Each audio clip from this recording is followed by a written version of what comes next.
পূর্ব ঘোষণা অনুযায়ী সারা দেশে হরতাল, বিভিন্ন স্থানে বিশেষ করে চট্টগ্রামে সংঘর্ষ, অগ্নিকাণ্ড ও গুলিতে 400 মানুষ হতাহত হয়।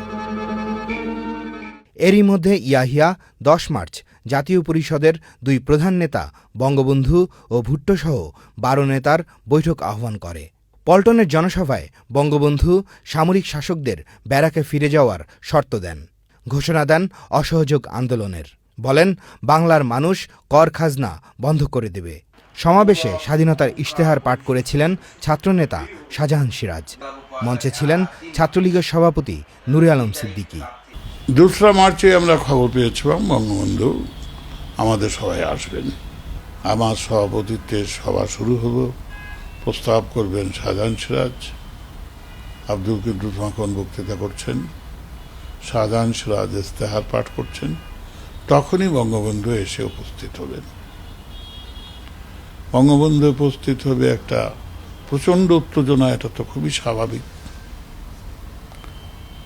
সমস্ত পল্টন ময়দান সমুদ্রের উচ্ছ্বসিত গর্জনের মতো কেঁপে উঠল,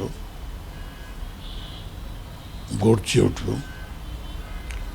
বঙ্গবন্ধু এসে সেদিন ওনার 7ই মার্চের রেসকোর্সের বক্তৃতা দেওয়া সম্পর্কে মানুষকে অবহিত করবেন।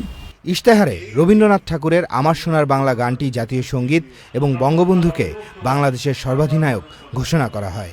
ইশতেহারে ছিল বঙ্গবন্ধু জাতির জনক, ইশতেহারে ছিল আমাদের জাতীয় মূলনীতি, আমাদের জাতীয় সঙ্গীত এবং আমাদের স্বাধীনতার পতাকার একটা রূপরেখা।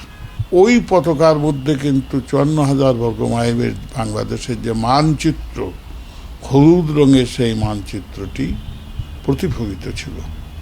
এটার একমাত্র কারণ ছিল যেন এটাকে কেউ যুক্ত বাংলার আন্দোলন হিসেবে না নেয়। কারফিউ ভেঙে ঢাকায় বিক্ষোভ করে হাজার হাজার মানুষ। সামরিক জান্তার গুলিতে শহীদ হন ছাত্রনেতা ফারুক ইকবাল সহ অনেকে। সান্ধ্য আইন জারি করা হয় চট্টগ্রাম, সিলেট ও রংপুরে। বাংলার অবস্থা সরেজমিনে দেখে যাওয়ার জন্য সামরিক জান্তা ইয়াহিয়ার প্রতি আহ্বান জানান মাওলানা আব্দুল হামিদ খান ভাসানী। Obaidul Rashid, channel I, Dhaka.